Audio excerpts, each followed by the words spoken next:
사랑한다 치고 사랑해봤습니까? 네.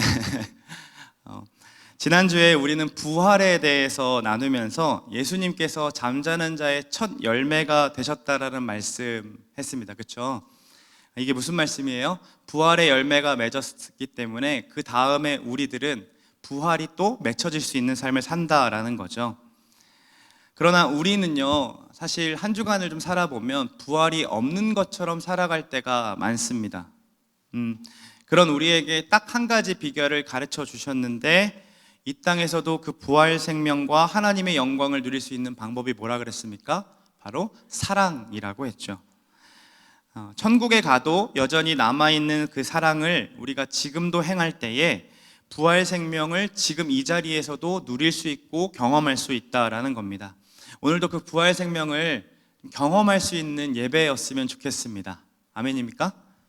네, 그러기 위해 우리 서로 좀 이렇게 이야기합시다. 주 안에서 사랑합니다. 우리 한 번 더 얘기해 볼까요? 진심을 담아서 사랑한다 치고 사랑해 보겠습니다.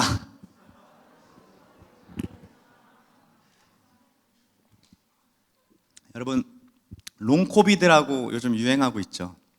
네, 코로나 이 증상이, 후유증이 굉장히 오랫동안 지속되는 것을 롱코비드라고 하는데, 조사에 따르면 5명 중에 1명꼴로 지금 이 증상을 앓고 있는 분들이 있다고 해요. 미각과 후각을 여전히 영향받기도 하고요, 극심한 피로감과 우울감까지, 학계에 보고된 증상만 200개가 넘는다고 합니다. 그런데 여러분, 왜 이 코로나 바이러스가 여기저기로 이렇게 가가지고 이게 정신을 건들거나 그래서 무기력감을 주거나 후각에 남아있어서 계속 괴롭게 하거나 왜 이렇게 자꾸 이곳저곳 가서 후유증들을 계속 남기고 있을까요? 델타에서 오미크론으로 바뀌었죠. 그리고 또 오미크론에서 또 다시 변이를 일으킨다고 해요. 여러분, 이렇게 변이하는 이유가 뭡니까? 이공계 친구들 좀 얘기해줘요. 왜 변이합니까?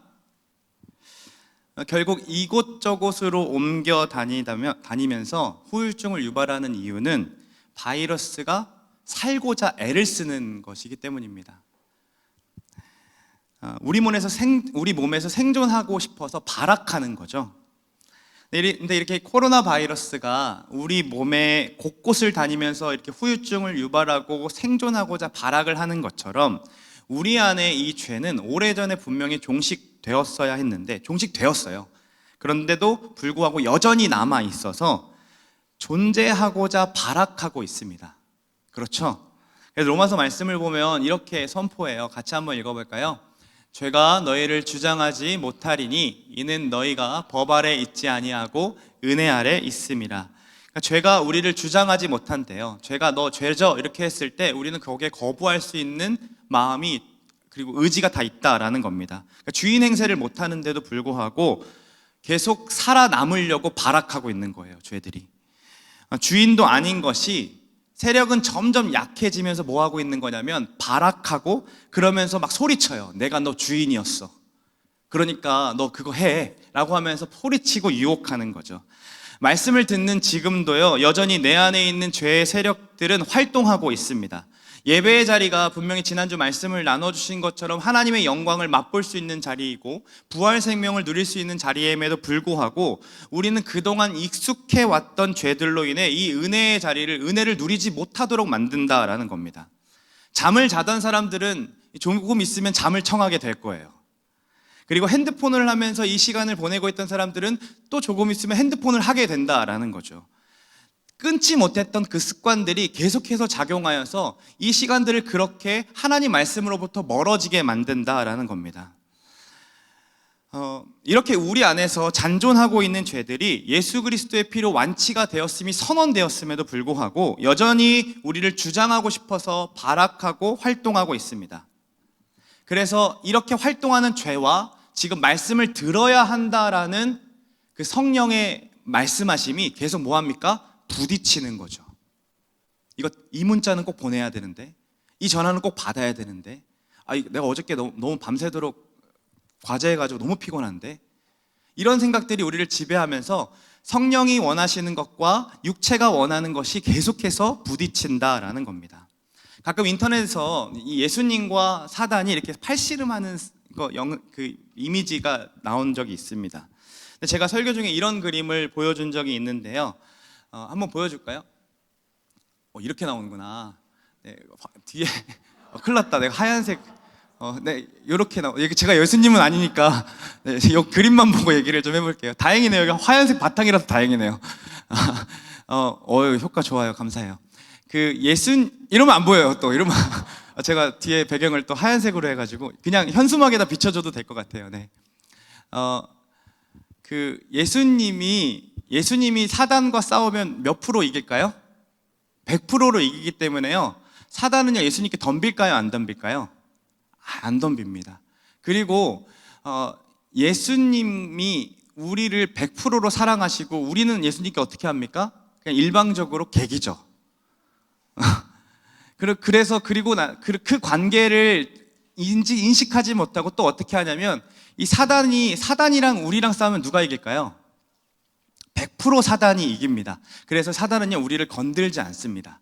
그런데 우리가 때때로 이길 때가 있어요. 그렇죠? 지금 분명히 자야 되는 시간인데 자지 않고 말씀을 듣는 우리들이 있잖아요. 그렇게 이겨낼 때가 있다고요. 왜 그럴까요? 바로 요것 때문에 그래요. 다음 거 한번 보여줄까요? 네. 하나님을 100% 하나님께 사랑하심을 알고 우리도 100% 하나님을 바라보고 반응하면서 사단의 공격들을 이겨낼 수 있다라는 거예요. 그래서 사단은 어떻게 하냐면 우리를 100% 이기기 때문에 우리 자신을 치지 않습니다. 불신자들을 건들지 않아요. 그냥 내버려 둘 뿐이에요. 근데 우리가 조금이라도 은혜를 받을 것처럼 느껴지면, 조금이라도 하나님 뜻대로 살아가고자 하면 그 관계를 치려고 저 시각을 뒤틀려 놓는 것이 사단의 전략입니다. 그러니까 우리가 말씀을 드려야 하는 이때에도 여전히 사단은 그 관계를 치고자 하나님으로부터 멀어지기만 하면 되기 때문에 그 조동희 목사의 얼굴이 자꾸 못생기게 보인다든가, 그래서 말씀이 잘 안 들리게 한다든가, 그리고 예전에 조동희 목사의 말에 상처받은 것들이 기억나게 한다든가, 문자가 온다든가, 여러 가지 것들로 우리가 말씀을 듣지 못하게 만든다라는 겁니다. 그런데 우리가 승리를 할 수 있는 이유는 다 누구 때문이냐면 우리와 함께 하시는 성령님 때문이라는 거죠. 죄 짓고 싶을 때 뭐가 생각납니까? 주일에 들었던 말씀이 막 생각납니다. 그리고 안녕하세요 성령님 하니까요, 자꾸 성령님이 나와 동행하신다는 사실이 주일마다 들리니까요, 내 삶에서 자꾸 옆에 계시는 것처럼 느껴져요. 그러다 보니까 예전에 뭐 영상을 보거나 이런 것들이 찔림이 하나도 없었는데 이제는 조금은 이렇게 살아도 되나라는 생각을 가지고 죄책감들이 찾아온다라는 거죠.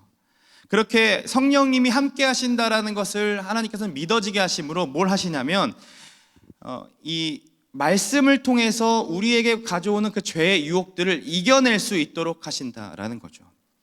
사단은요, 우리가 승리하는 것이 하나님 바라보는 것임을 알기 때문에요, 계속해서 우리를 유혹하는데 그 유혹의 거리들이 뭐냐면 우리가 익숙하게 해왔던 것을 가지고 유혹합니다. 물론 경험해보지 못하면 호기심 때문에 그걸 자꾸 하고 싶은 마음들이 있어요. 그러나 제가 여러분에게 500만원짜리 자전거를 소개하면서 이것을 타면 날아다닐 수 있습니다, 한강에서 라고 만약에 소개한다면 여러분들은 유혹 받을까요? 안 받을까요? 자전거에 500을 태워? 미친 사람 아니야? 라고 생각하겠죠. 물론 저도 유혹을 받지 않습니다. 돈이 없기 때문에 전 유혹받지 않아요. 근데 그 맛을 알기 때문에 유혹받죠. 그 맛을 알아서 술자리 가면 이렇게 못 하겠는 거예요. 술 맛이 가끔 생각나는 거죠. 땀 뻘뻘 흘리고, 그리고 딱 집에 들어가서 샤워 하나 딱 한 다음에 그 캔 맥주 그 얼음에 쫙 들어간 거 살짝 톡 따서 먹으면 그 맛이 뭔 맛인지 알잖아요. 아닌 척. 가끔 저는 예전에 마셨던 그 기억들이 떠올라서 유혹을 받는다라는 거죠. 그런데 이렇게 유혹을 받아 죄를 지을 수 있어요. 그런데 죄 짓고 나면 어떤 일이 벌어집니까? 성령께서 회개하도록 이끄신다는 거예요. 이게 아니라는 말씀들을 계속 하신다라는 거죠. 이렇게 지금 성령도 육체의 소욕을 따라 행하는 우리들에게 소리치고 계신다라는 겁니다. 그래서 바울은요, 여러 가지 육체의 일들을 이야기하면서 이러한 일로부터 유혹받지 아니하고 이겨낼 수 있는 한 가지 방법을 소개하고 있는데, 그게 무엇이냐면 성령을 따라 행하라라는 겁니다. 같이 말씀을 한번 읽어볼게요. 16절에서 17절입니다. 함께 있습니다. 내가 이르노니 성령을 따라 행하라. 그리하면 육체의 욕심을 이루지 아니하리라. 육체의 소욕은 성령을 거스르고 성령은 육체를 거스르나니 이 둘이 서로 대적함으로 너희가 원하는 것을 하지 못하게 하려 함이니라. 네, 서로 함께 할 수 없다라고 합니다. 그러니까 성령과 육체는 계속 거스르고 대적합니다. 그러니까 성령과 동행하면서 육체의 일은 더 이상 할 수 없는 거예요. 성령과 동행하는데 그것을 할 수가 없다라는 거죠. 성령님 술 한잔 하시죠. 이게 안 된다는 거죠. 왜요? 여기서 성령을 따라 행하라는 말은 성령에 의해서 걸어가라라는 의미거든요. 즉 성령님과 동행하며 자신의 생활 양식 전체를 그분에게 맡겨드리고 그분의 행동 방식으로 살아간다라는 겁니다. 그래서 육체의 일이 병행이 안 되는 거예요. 그래서 여러분 성령님과 좀 동행을 해보고자 하면 여러분 어떤 시험들이 찾아옵니까? 기도하고 직장에 가면 그렇게 상사가 스트레스를 막 줘요. 기도하지 않았을 때는 너무 평안했거든요. 그런데 기도만 하고 직장에 가면 막 상사가 열받게 한대요. 그래서 지난주에 어떤 친구가 어떻게 해야 되냐고 물어봤어요. 이거 어떻게 해야 됩니까? 기도해야 돼요? 안 해야 돼요? 훈련받는 사람들에게 물어봅니다. 여러분 훈련받기 전보다 훈련받는 지금이 더 시험거리가 많지 않습니까? 뭔 놈의 과제는 그렇게 많은지, 학교 숙제에 그 시험 준비하느라고 바빠 죽겠는데, 그리고 업무도 바빠 죽겠는데 과제를 하라는 저 목사는 생각이 있는 건가? 라는 그 마음들이 훈련하다가 막 들죠. 고개를 끄덕이고 있어요, 막 친구들이. 예. 그리고 또 그래도 훈련에 좀 참여해서 은혜를 봐서 너무 좋아요. 근데 또 그 은혜를 받기 시작하면 또 어떤 일이 벌어져요? 그날 저녁 집에 가서 꼭 싸우는 일들이 벌어지거나 좋았던 관계들이 무너지는 것들이 벌어진다라는 거예요. 이처럼 육체와 성령을 계속 대적하고 있다라는 거죠.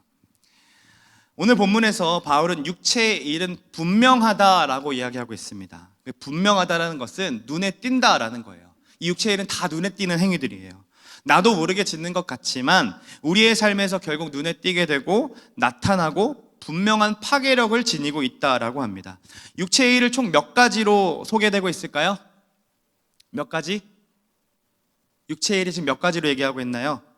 15입니다. 같이 한번 19절에서 21절 한 번 더 읽어보겠습니다. 육체의 일은 분명하니 곧 음행과 더러운 것과 호색과 우상숭배와 주술과 원수 맺는 것과 분쟁과 시기와 분냄과 당짓는 것과 분열함과 이단과 투기와 술취함과 방탕함과 그와 같은 것들이라. 전에 너희에게 경계한 것 같이 경계하노니 이런 일을 하는 자들은 하나님의 나라를 유업으로 받지 못할 것이요. 바울은 이러한 삶을 사는 자들을 정죄하기 위해서 너희들 이런 일들을 하면 하나님 나라 못 들어간다라고 얘기한 게 아닙니다. 성령으로 시작했는데 육체로 마치려고 하는 자들에게 끝까지 성령과 동행하며 좀 달려갔으면 좋겠다. 네가 받은 그 구원과 은혜를 헛되게 하지 말라고 이야기하고 있는 거죠. 그러니까 지금 부활 생명을 누리고 있는 거 왜 자꾸 걷어차냐, 육체 일을 하면서. 이런 일들 좀 하지 말아라. 그러니 우리도 이 마음을 가지고 말씀을 듣기를 원합니다. 우리가 이런 이야기들을 들으면 이 마음속에 어떤 일이 자꾸 또 나 술 먹는 것도 언제 봐가지고 언제 또 나 봐가지고 또 정죄하려고 이런 마음으로 말씀을 듣지 않기를 원합니다. 또 말씀을 들으면서 내가 하는 일 다 저런 건데 나 구원 못 받는 거 아니야? 이렇게 생각하지 않기를 바라요. 육체의 일이 내 안에 잔존하고 있는 것이 발견되었다면 그 세력을 어떻게 하면 무너뜨릴 수 있을까를 생각하면서 오늘 말씀을 함께 들어봤으면 좋겠습니다. 15가지가 나열되었지만 크게는 4가지로 구분할 수 있어요. 첫 번째는 성적인 영역들입니다. 음행과 더러움과 그리고 호색이라고 하는 거죠. 음행은요, 결혼하지 않은 사람들끼리 하는 성관계를 말합니다. 간음이라는 단어로 다른 성경 구절에서도 많이 나타나는 단어입니다. 혼전순결을 해야 하는 이유가 바로 여기에 있죠. 그리고 더러운 것은 뭐냐면 순리, 그러니까 남자와 여자와 성관계를 하는 것, 성적 행위를 하는 것을 순리라고 하는데 이 순리를 어긋난 성적 행위들을 다 더러운 것입니다. 동성 간의 관계, 근친상간, 그리고 동물과의 성관계 등이 다 더러운 것에 해당하는 거죠. 그리고 호색이라는 것은 무절제한 성을 의미합니다. 포르노를 끊지 못하는 것, 그리고 부끄러움 없이 성적인 농담들을 즐겨하는 것을 호색이라고 합니다. 근데 좀 생각을 좀 해보면 현대 우리가 살고 있는 사회에서, 문화에서는 이 음행과 더러운 것과 호색이 당연시 여기고 있습니다. 성적 농담을 받아들이지 못하면 사고가 꽉 막혔다라고 이야기해요. 호색과 음행이 당연한 사회가 되어버렸고 도리어 더러운 것이 영리하는 것인데 순리하는 것처럼 만들어지게 만들어요. 그래서 그것을 이해하지 못하거나 혹여나 더럽다라고 말하면 뭐라고 합니까? 저 사람 진짜 독선적이고 이해력이 좀 부족하다, 이해심이 없다라고 얘기합니다. 그러나 성경은 이러한 성적인 일을 성령과 대적하는 일로 얘기하면서 결국 하나님 나라의 유업을 받지 못한다. 그러니까 내 안에 계신 성령님과 동행하는 삶, 그로부터 얻는 부활 생명을 누리지 못하게 만든다라고 얘기합니다. 두 번째 육체의 영역이 무엇이냐면 종교적인 악한 행위들인데요, 우상숭배와 주술을 의미합니다. 여기서 우상숭배라는 것은 원래는 성경의 곳곳에 나와 있는 우상숭배는 하나님이 아닌 다른 것을 하나님으로 대체하는 걸 우상숭배라고 하지만, 지금 여기서 나와 있는 우상숭배는 주술과 묶여져 있기 때문에 뻔뻔하게 다른 신들을 숭배하는 것을 우상숭배라고 얘기하는 것이고, 주술은 마귀와 같이 다른 세력에게 그것들을 의지해서 의존하는 것을 의미합니다. 악한 영들의 힘을 얻어서 자연의 일반적인 섭리와 질서의 흐름을 벗어나서 무언가를 자꾸 이루어 보려고 욕심을 내는 것이 다 주술입니다. 그리고 세 번째 육체의 영역이 나오는데, 이게 사회적인 악한 행위들로 이야기하는 8가지가 존재합니다. 뭐가 있습니까? 공동체를 치명적으로 무너뜨리는 죄들인데, 원수 맺는 것과 시기와 투기와 당짓는 것이 있습니다. 이러한 태도에 대해서 이야기하고요. 그 다음에 분냄과 분열과 그리고 분노하는 것과 그 다음에 이단에 대해서 이야기합니다. 그러니까 이 태도가 결과를 낳는 것에 대해서 네 가지를 지금 얘기해주고 있는 거죠. 원수 맺는 것은 공적으로나 사적으로나 적대감을, 적의를 품는 것을 이야기합니다. 저 사람 말 진짜 많네 라고 생각하면서 적의를 품는 행동들. 그리고 시기는요, 잘못된 열심이에요. 여기에 대해서 궁금하다면 여러분들이 지난 우리가 재작년에 7가지 대죄에 대한 시리즈를 했던 적이 있습니다. 거기에 시기에 대한 죄악 설교가 나와 있으니 꼭 들어보셨으면 좋겠어요. 그리고 투기는요, 남의 것을 탐하는 욕심입니다. 그리고 당짓는 것은 사사로운 동기, 내 그냥 욕심으로 다투고자 하는 마음이에요. 내 말이 안 들리니까 막 다투고 막 싸움 딱처럼 막 달려드는 거죠. 그러한 마음가짐과 성향이 당짓는 것입니다. 이렇게 원수 맺는 행동이 결국 사소한 이유로 서로 다투고 싸우는 뭘 낳습니까? 분쟁을 낳죠. 그리고 시기와 투기의 일이 결국 서로 대적하고 그리고 분노하고 과도한 그 분냄을 만듭니다. 그렇죠?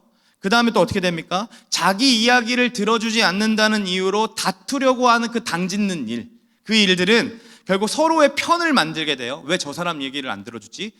왜 쟤는 저렇게 말이 많지? 이렇게 하면서 당짓게 만들죠. 그러고 난 다음에 어떻게 되면 이게 분열을 시킨다라는 거죠. 그리고 마지막으로 이단은요, 서로 싸우는 집단과 영원히 갈라서는 것을 예미하는데, 이 모든 육체의 일들이 진해지면서 결국 영원히 갈라서게 되는 일들이 우리 주변에서 많이 일어난다라는 겁니다. 자, 성적인 일 3가지가 있었고요, 종교적인 일 2가지가 있었고, 또 사회적으로 그리고 우리가 관계를 파괴하는 일 8가지를 살펴보았습니다. 그럼 이제 몇 가지가 남아 있습니까? 2가지가 더 남아 있죠. 여러분들이 가장 많이 성경을 의지하면서 물어보는 것, 술 취하지 말라고 했는데 먹어도 되는 거 아니에요? 라는 질문들, 가장 많이 성경을 의지하잖아요. 이 구절만큼은. 네. 술을 먹으면 안 되냐고 물어보면서 이것을 얘기 많이 하는데요, 이 2가지 일은 술 취함과 방탕함을 얘기합니다. 이것은 무절제의 영역들입니다. 무절제하게 육체의 일을 행하는 것을 이야기해요. 지난번에 진호 목사님께서 어떤 얘기를 해주셨냐면, 설교 중에 성령과 술이 어울립니까? 이렇게 물어봤죠. 그러니까 이 일이 정말로 술을 먹고 싶다면 그 일이 여러분들 성령의 열매를 자라게 하는 것인지를 고민해 보면 됩니다. 그러면 얼마든지 먹을 수 있다라는 겁니다. 그리고 여기서 이 방탕함이라는 단어는 이 술 취함과 묶여 있기 때문에 성적인 방탕함이 아니라 무절제하게 술을 퍼먹는 행위들을 말합니다. 물론 술뿐만 아니라 자신의 쾌감을 위해서 약물을 복용하는 것, 그리고 더 나아가 음식을 절제하지 못하는 탐식까지도 여기에 해당합니다. 또 하나님이 주신 만물들, 자연들을 마음껏 자기 맘대로 쓰고 그로 인해서 즐거움을 얻기에 남용하는 것까지도 여기에 해당한다라는 거죠. 방탕함에 속하는 겁니다. 자, 육체의 일들을 지금 다 설명했습니다. 육체의 일 이렇게 4가지 영역으로 나눌 수 있지만 어느 것이 더 큰 죄라고 말할 수 없습니다. 어떤 죄는요, 종교적인 사람들에게 많이 나타나는 죄이기도 합니다. 예를 들면 당 짓는 것과 투기하고 시기하는 일들, 교회 공동체 안에서 자주 볼 수 있는 일인 거죠. 또 다른 죄는요, 그 신앙 없는 사람들에게서 보여지는 죄들도 있습니다. 뭐 음행과 술 취함과 방탕함과 같은 죄악들이죠. 그런데 우리는 어떻게 해석을 하냐면 흔히들 섹스하는 것, 그리고 음주하는 것, 그런 것을 질투하고 이기심을 내면서 서로 당짓는 것보다 더 악한 죄라고 여긴다라는 거예요. 세상 사람들이 저렇게 살아가는 것을 보면서 그들보다는 우리는 조금 낫지라고 생각하게 만든다라는 겁니다. 그래서 종교적일수록 우리는 스스로 방탕한 사람들과 자신을 비교하면서 내가 여전히 미워하고 당을 짓고 분내하고 분열을 일으키는 것에 대한 문제의식이 별로 없습니다. 오늘 말씀에서도 볼 수 있듯이 쉽게 이야기하기 위해서 범주를 나눴지만 여전히 다 동일한 죄악들인 거예요. 이것이 더 나쁘고 이것이 덜한 것이 없다라는 거죠. 결국 육체의 일이 성령을 대적하는 일이고 당사자를 망가지게 만들고 또 그 당사자와 함께 있는 공동체를 망가지게 하는 일이기 때문에 이것은 분명히 하나님 앞에서 죄입니다. 그리고 그 당사자 공동체뿐만 아니라 하나님과의 관계 또한 무너뜨리게 되기에 이거는 치명적인 죄악들입니다. 그래서 우리는 경계해야 해요. 이러한 육체의 일이 우리 몸에 습관으로 잡혀져 있다면, 우리의 경향성이, 우리가 생활하는 습관들이 육체의 일을 하는데 더 가깝다면 우리는 뒤를 돌아 성령의 일들을, 성령의 열매를 맺도록 우리는 연습해야 됩니다. 훈련해야 된다라는 겁니다. 그래서 굳어지지 않도록 우리의 마음을 경계해야 돼요. 경계하기에 뭐 해야 돼요? 싸워야 하고요. 그 싸움을 하라고 지금 이 자리에 성령님께서 여러분들, 우리를 불러주셨다라는 거죠. 그러니 사랑하는 여러분, 조금만 좀 깨어 있기를 바랍니다. 그리고 하나님 말씀에 이 시간 좀 귀를 기울이기를 바라요. 여러분의 영혼이 살 수 있는 길은 이렇게 주의 말씀을 듣는 일밖에 없습니다. 성령께서 여러분들에게 계속 소리치고 계시는 그 음성에 귀를 기울이기를 소망합니다. 먼저 우리 성령의 열매가 어떤 것인지 좀 보려고 하는데요. 바울은요, 육체의 일이 분명하다라고 말하면서 15가지를 나열하는데 이것을 대적하는 것에 있어서 육체의 일이니까 성령의 일로 얘기하지 않는다라는 거예요. 뭐 예배를 드려라, 말씀을 잘 들어라, 뭐 기도회를 나와라, 그리고 금식해라, 묵상을 해라, 이러한 것으로 대적하고 있지 않다라는 거죠. 육체의 일이 분명하다라고 얘기하면서 그것을 대적하고 이겨낼 수 있는 방법을 가르쳐 주시는데 그 가르쳐 주시는 방법이 바로 뭐냐? 성령의 열매라는 겁니다. 그리고 그 성령의 열매는 성품이라는 거죠. 같이 한 번 더 22절, 23절 읽어보겠습니다. 함께 있습니다. 오직 성령의 열매는 사랑과 희락과 화평과 오래 참음과 자비와 양선과 충성과 온유와 절제니 이 같은 것을 금지할 법이 없느니라. 총 9가지의 열매가 됩니다. 그런데 이 9가지의 열매가 다 행위가 아니라 성품의 이야기이며 예수님이 가지고 계셨던 그 성품의 이야기들입니다. 우리 눈에 보기에는 이러한 열매들이요, 음행을 이기는 것에 도움을 못 준다고 생각됩니다. 그렇죠? 우리가 보기에는요, 서로 막 당을 짓고 분열하고 이런 것에 이것이 해결점으로 자리 잡을 수 없을 거라는 생각이 든다라는 거죠. 오히려 그런 것을 극복하려면 며칠 동안 금식하고 기도해서 승부 봐야지, 혹은 말씀을 읽어야지, 날마다 묵상함으로 승부 봐야지라고 일로서 해석하기 쉽다라는 겁니다.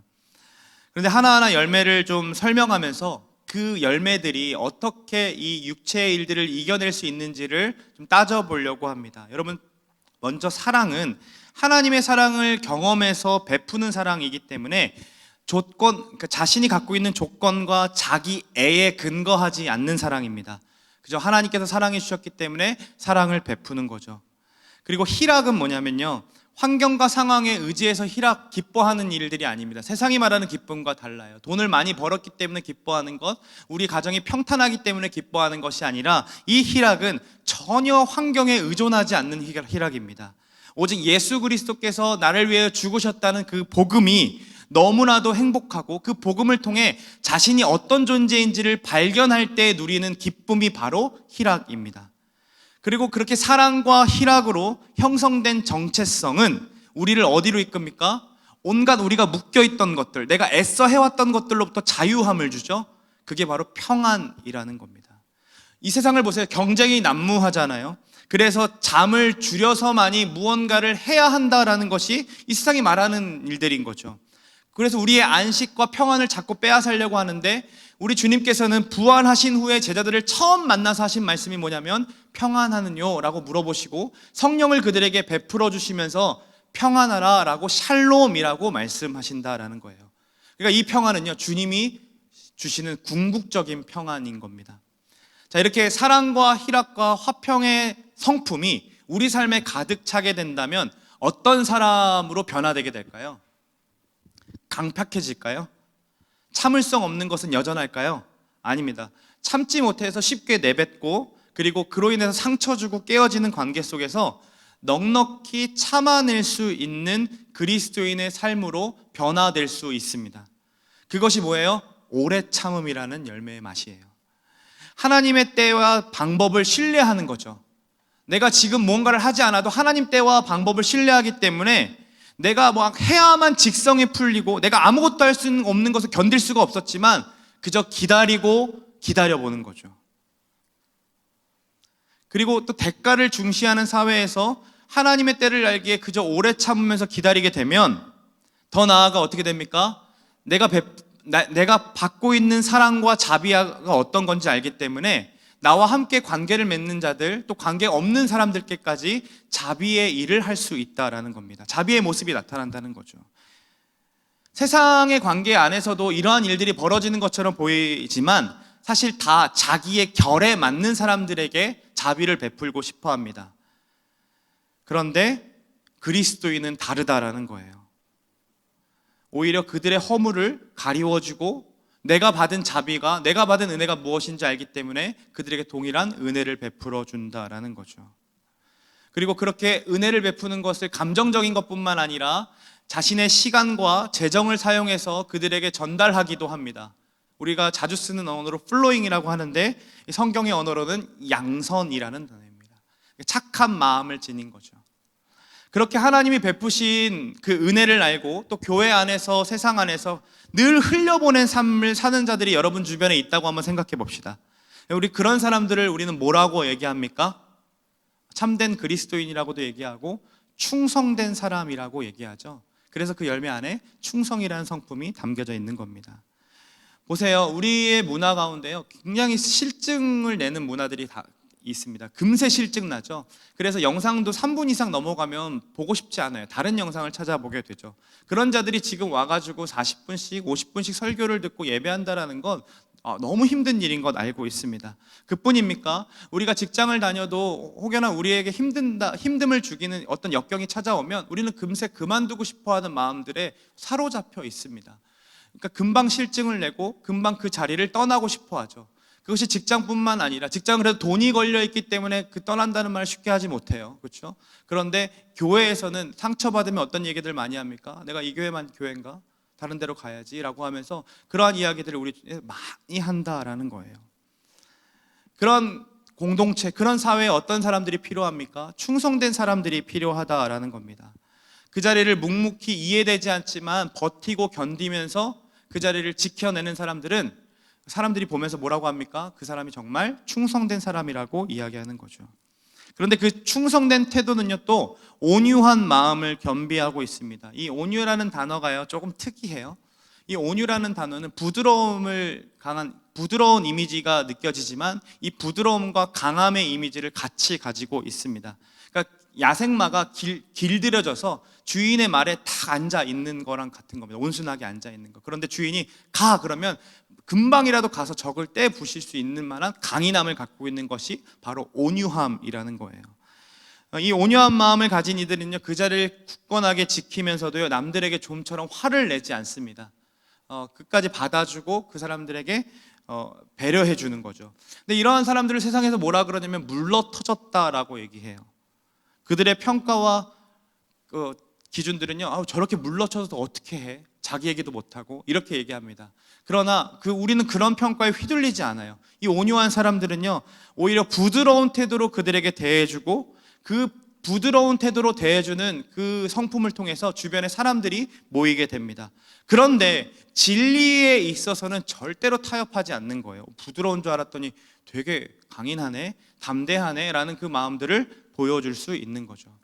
그리고 마지막 열매가 뭡니까? 절제입니다. 그러니까 무엇이든 지나치지 않는 거죠. 다 치우치지도 않아요.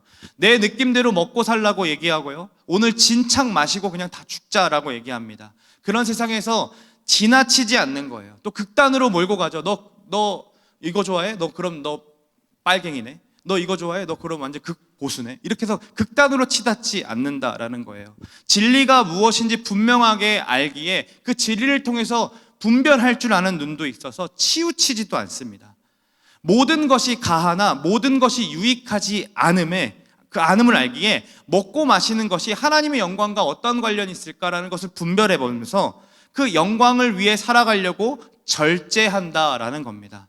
이 9가지가요, 보시면 뒤틀린 세상의 잘못된 가치를 충분히 이겨낼 수 있도록 우리를 안내하고 있다라는 거죠. 그런데 이 교회를 좀 다녀본 친구들은 한 번씩은 들어봤을 텐데, 이 본문을 보면서 어떤 열매가 너희들한테는 부족하니 이런 얘기들을 합니다. 그렇죠? 그리고 어떤 열매를 얻고 싶니? 라고 얘기를 해요. 그런데 여러분 생각해 보세요. 여러분 인생에 1개 열매만 있다고 생각해 보세요. 그냥 계속 웃어요. 계속 기쁜 거죠. 히히 말하면서. 그것은 성령을 닮아 있는 건가요? 미친 사람이죠. 한 열매만 도드라지게 나타나지 않는다라는 겁니다. 즉 성령의 열매는요, 그러니까 육체의 일들을 설명할 때는요, 복수로 얘기합니다. 육체의 일들은 분명합니다 라고 하면서 복수로 얘기하는데, 성령의 열매를 설명할 때는 단수로 이야기하고 있습니다. 그러니까 한 가지의 열매에서 9가지의 맛이 난다라는 거예요. 그 사람을 만나보니까, 그 그리스도인을 만나보니까 그 사람에겐 사랑도 있고 희락도 있고 또 평안함도 있는데 심지어 온유하기도 하고 절제함까지 있다라는 거죠. 이러한 것을 곳곳에서 막 만나보는 것이 그리스도인이 갖고 있는 성품이라는 거예요. 자, 옆에 분들 바라보면 좀 축복합시다. 당신이 그리스도인이었군요.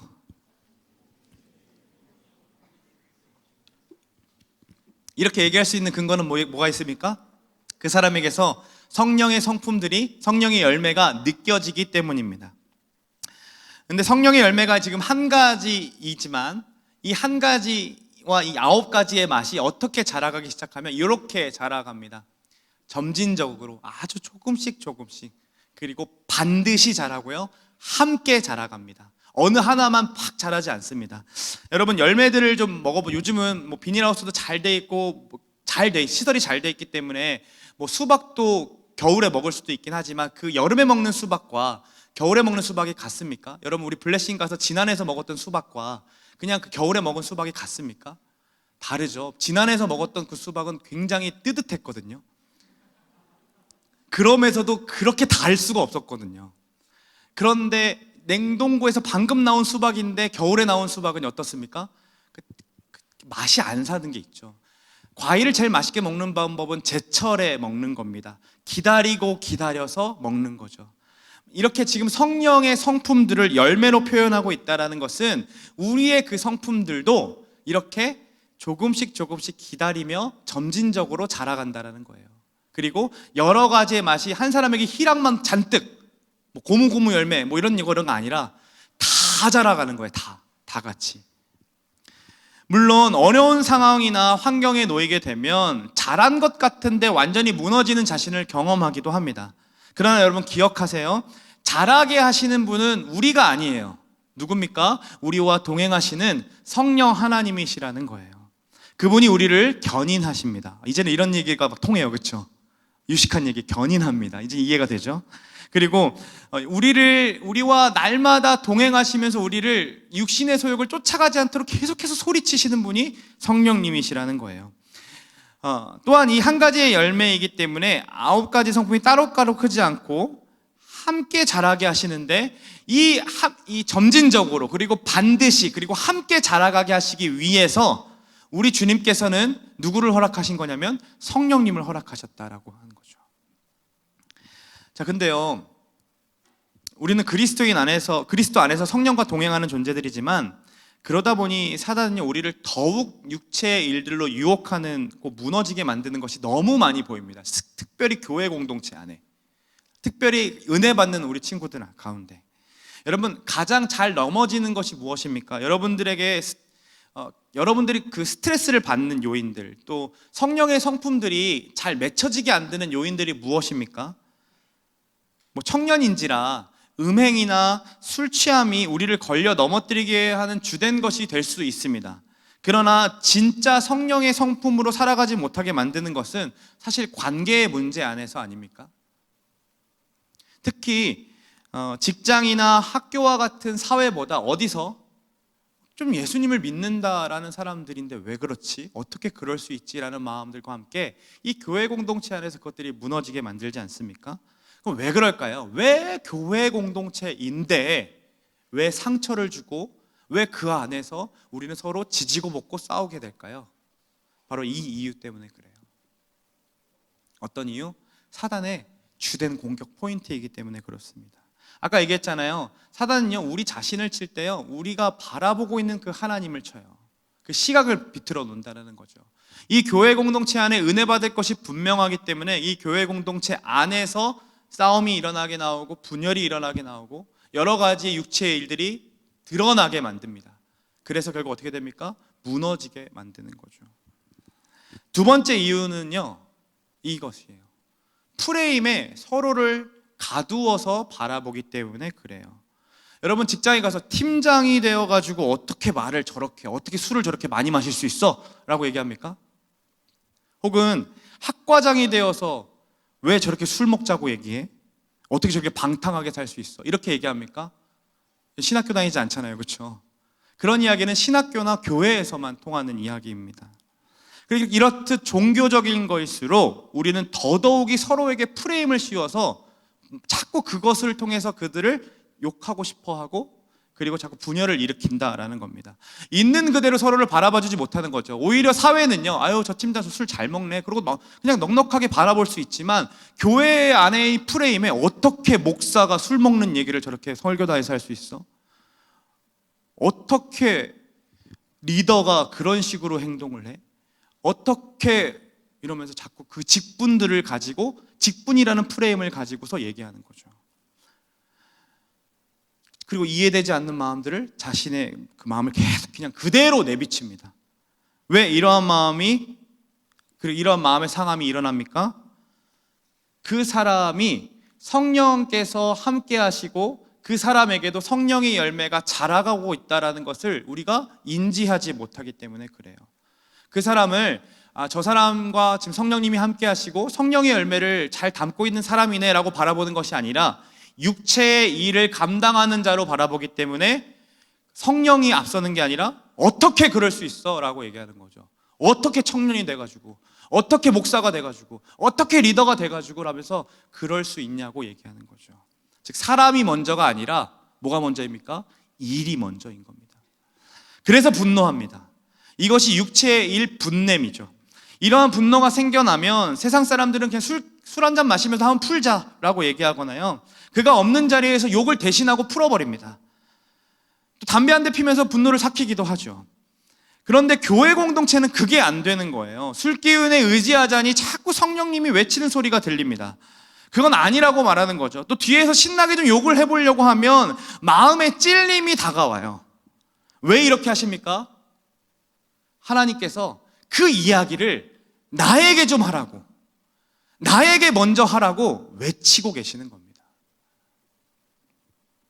분노가 일어나면 우리가 해야 할 일은 하나님께로 달려가서 하나님 저 짜증나요 라고 해야 되는 거죠. 분명 나에게 상처 준 사람이 있고 그 공동체가 있을 수 있지만 그 문제를 하나님에게 가져가서 이야기하는 것이 우리의 방향성이라는 거예요. 그래서 그리스도인들은 기도함을 통해 다시 화평을 되찾고 희락을 되찾습니다. 어제 분명 팀장님에게 개무시당하고 와가지고 너무 짜증나는데 그 다음날 가서 아이스 아메리카노 한 잔 딱 드리면서 드세요 라고 얘기할 수 있는, 웃으면서 마지못해가 아니라 웃으면서 아무렇지도 않게 얘기할 수 있는 것. 그게 어떻게 가져갑니까? 분노를 예수님께로 가져가서 해결받고 올 때 가능합니다. 그런데 이 분노함이요, 우리는 어디로 가져가냐면요, 하나님이 아니라 자신 주변에 동의해 줄 수 있는 사람에게로 가져가서 얘기를 풀어냅니다. 거기에 반하는 사람들이 아니죠. 그저 내 얘기를 들어주고 동의해 줄 수 있는 사람에게 얘 이랬어 하면서 막 풀어내는 거죠.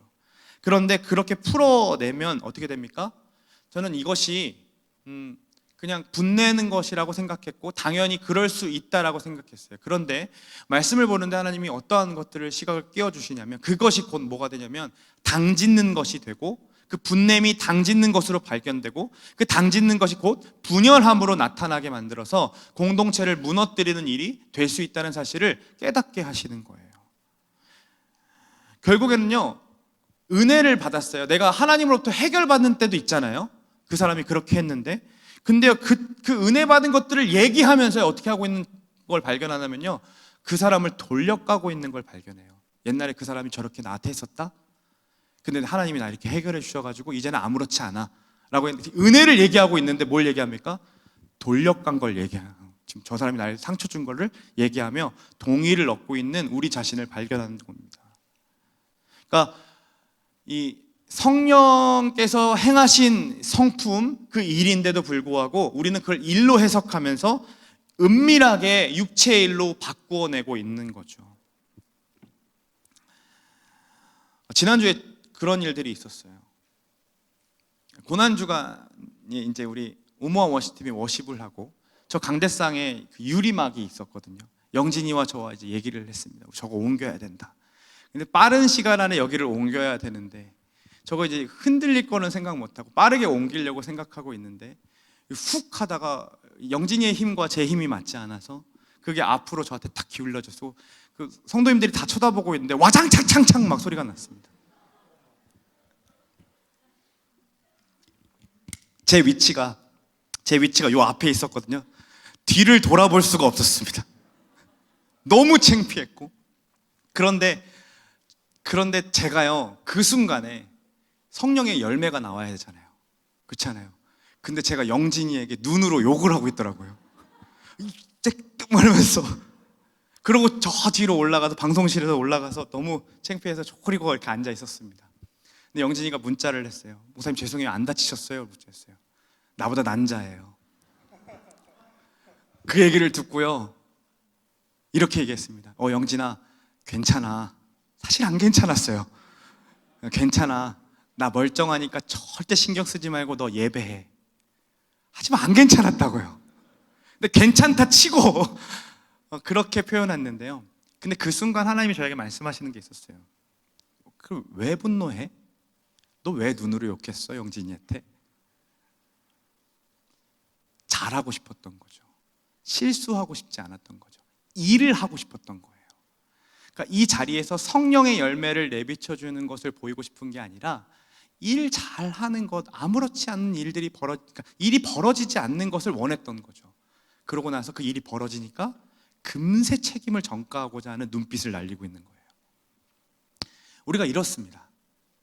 우리는요, 성령의 열매가 무엇인지 알고 그것이 우리를 소망하지만, 이 육체의 일과 갑작스러운 위기들이 찾아오면 금세 육체의 일들로 해석해내기 시작합니다. 그런데 그때마다 어떻게 해야 됩니까?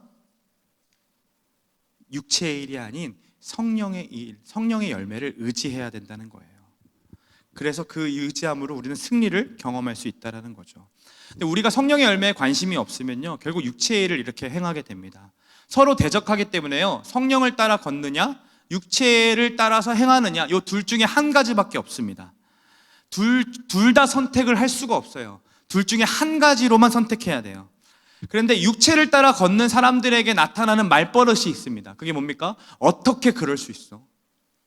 어떻게 그럴 수 있어? 라는 말이 나옵니다. 자신의 모습에 불만족스러워서 어떻게 나는 그럴 수밖에 없었지, 왜 나는 그거밖에 안 됐지라고 하면 자괴감에 빠지기도 합니다. 그리고 그 자존감을 가리기 위해서 뭐 합니까? 육체의 일들을 행하는 거죠. 음행하는 일들, 호색하는 일들을, 이 육체의 일들을 가리고 싶어서, 자존감이 낮은 것들을 가리고 싶어서 거기에 의존하게 되는 겁니다. 그리고 또 어떻게 합니까? 누군가를 비난하며 난 그래도 저 사람보다는 나라고 하며 또 육체의 일들을 끌고 옵니다. 어떻게 그럴 수 있어? 라고 얘기하는 거죠. 그런데 성령의 열매가 내 안에 맺혀지기 시작하면 우리의 입에서 이 어떻게라는 단어가 빠지게 됩니다. 그럴 수 있어. 그럴 수 있어. 그럴만해 라고 생각하면서 나를 이해하기 시작하고 서로를 이해하는 눈이 넓어지는 거죠. 이것이 곧 그리스도인들에게만 느낄 수 있는 성령의 맛이며 또 서로를 이해해주는 넉넉함의 자세입니다. 저는 이 넉넉함이라는 단어가 너무 좋아요. 안녕하세요 성령님 시리즈를 하면서 저와 여러분이 동행하시는 이 성령님으로 인해서 우리가 더욱 넉넉해지기를 소망합니다. 서로를 향해 그럴 수 있어라고 얘기해 줄 수 있는 사람이었으면 좋겠어요. 자기 자신을 보면서 나 그럴 수 있잖아 라고 얘기하는 거 말고요. 서로를 향해 그럴 수 있어 라고 얘기하는 거죠. 그런데 그게 말이 잘 안 나올 때가 있어요. 그렇죠? 그때 우리는 24절에 집중하는 겁니다. 같이 한번 읽어볼까요? 그리스도 예수의 사람들은 육체와 함께 그 정욕과 탐심을 십자가에 못 박았느니라. 예수의 사람들은 육체와 함께 정욕과 탐심을 십자가에 못 박았습니다. 여러분들이 어떤 사람입니까? 그리스도 예수의 사람임을 기억하십시오. 교회에서만이 아니라 어디에서나 여러분들은 예수님의 소유이고 여러분의 인생은 예수님 겁니다. 그러니 예수 그리스도에게 속한 사람임을 기억하시기를 소망합니다. 그리고 두 번째가 날마다 십자가에 못 박는 행위가 필요합니다. 십자가는요 더디 죽습니다. 십자가에 매달리면 한 방에 죽지 않습니다. 2, 3일 더디 달리다가 괴로워하며 죽습니다. 마찬가지로 우리의 탐욕과 정욕들은 어떻게 됩니까? 더디 죽습니다. 오랫동안 해온 것일수록 더디 죽습니다. 그러나 명백한 진리가 있죠. 결국엔 죽어요. 결국엔 죽는다는 거예요. 그럼 우리가 육체의 정욕과 탐심 여러 가지 육체 일들이 죽지 않는 이유는 십자가에 못 박지 않았기 때문인 겁니다. 여러분 좀 바뀌고 싶지 않습니까? 여러분 진짜 우리 그리스도인 되고 싶지 않습니까? 여러분들의 목표는 무엇입니까? 저의 목표는 뭘까요? 그저 이렇게 말씀 잘 전하는 목사, 맡겨진 일들을 잘 행하는 리더 이런 거 되고 싶습니까?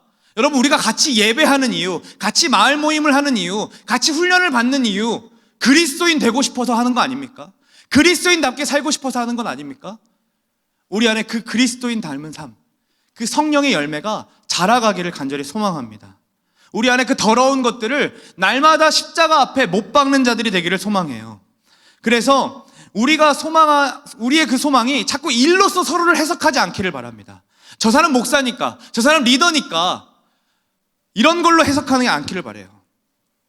거기에 매달리지 않고 내가 그리스도인이었으면 좋겠다 라는 마음을 가지고, 저 사람이 그리스도인이었으면 좋겠다는 마음을 가지고 끝까지 이해해주고 끝까지 넉넉하게 사랑해주는 우리 하나 공동체가 되기를 소망합니다. 마지막으로 이 유진 피터슨이 메시지 성경을 번역하면서 성경을 자신의 말로 풀어낸 거죠. 이 메시지 성경에 이 본문을 나온 글을 읽어보고 같이 찬양하도록 하겠습니다. 이 글이 이렇게 써져 있습니다. 여러분이 항상 자기 마음대로 살려고 할 때 여러분의 삶이 어떻게 될지는 아주 분명합니다.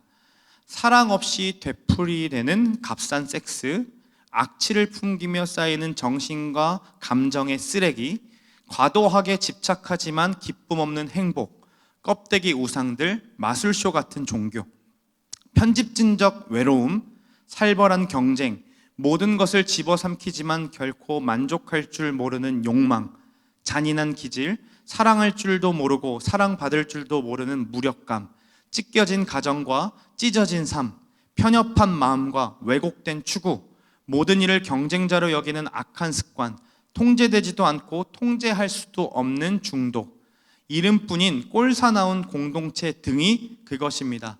더 열거할 수도 있지만 그만하겠습니다.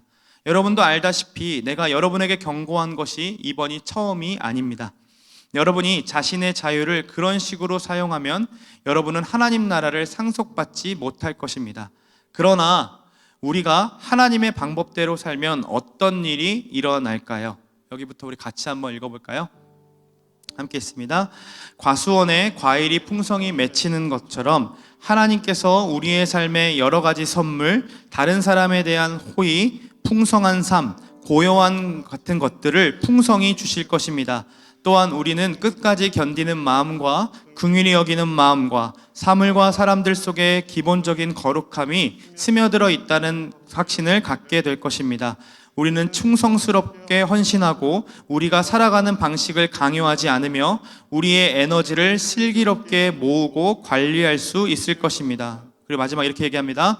율법주의는 이와 같은 삶을 자라게 하는데 아무 도움이 되지 않습니다. 그저 방해만 될 뿐입니다. 그리스도께 속한 사람들에게는 자기 마음대로 사는 삶이나 남들이 필요하다라고 말하는 것에 부안에도 끌려가지 않습니다. 영원히 끝났습니다. 그들은 그러한 삶을 십자가에 못 박았습니다. 이 삶이 우리의 삶에서 느껴지는 맛이었으면 좋겠습니다. 이 삶이 한 주를 살아가는 우리의 삶에서 발현되었으면 좋겠습니다. 우리 그 마음 가지고 앞에서 고백했던 찬양으로 우리가 버린 십자가 다시 지겠습니다. 하나님, 그 십자가 따라가겠습니다. 우리 그렇게 고백하기를 소망합니다. 같이 일어나 찬양할까요?